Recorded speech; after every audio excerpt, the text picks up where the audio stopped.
ఇందాక మన రామానాయుడు గారు చెప్పారు, మత ఘర్షణలు తీసుకురావాలని ఏకైక లక్ష్యం.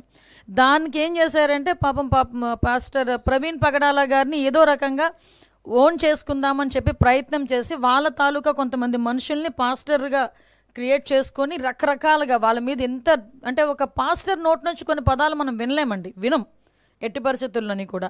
అటువంటిది మేము పాస్టర్ ముసుగులో కొంతమంది బయటకు వచ్చి నోటుకు వచ్చినట్టు మాట్లాడారు. అయినా కూడా గవర్నమెంట్ చాలా నెమ్మదిగా ఉండి ఇట్టి పరిస్థితుల్లోని సమయం కోల్పోకుండా పోలీస్ డిపార్ట్మెంట్ వాళ్ళు కానీ మేము కానీ చాలా బ్యాలెన్స్డ్కి వెళ్ళాం. ఈ మధ్యకాలంలో జరిగిన సంఘటనలు మీకు తెలిసే ఉంటుంది. నరసన్నపేటలోని ఒక టెంపుల్ మీద వెళ్ళి జీసస్ వర్డ్స్ రాయించారు, ఒక చర్చ్ దగ్గరికి వెళ్ళి జై శ్రీరామ్ అని రాయించారు.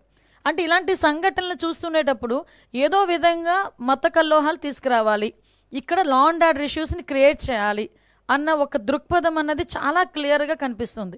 ఇది నేను చాలా సందర్భాల్లో చెప్తానండి. ఒక క్రిమినల్ పాలిటిక్స్లో ఉంటే ఎటువంటి సంఘటనలు జరుగుతాయో అవే సంఘటనలు ఇప్పుడు వాళ్ళు చేయడానికి రెడీ అవుతున్నారు.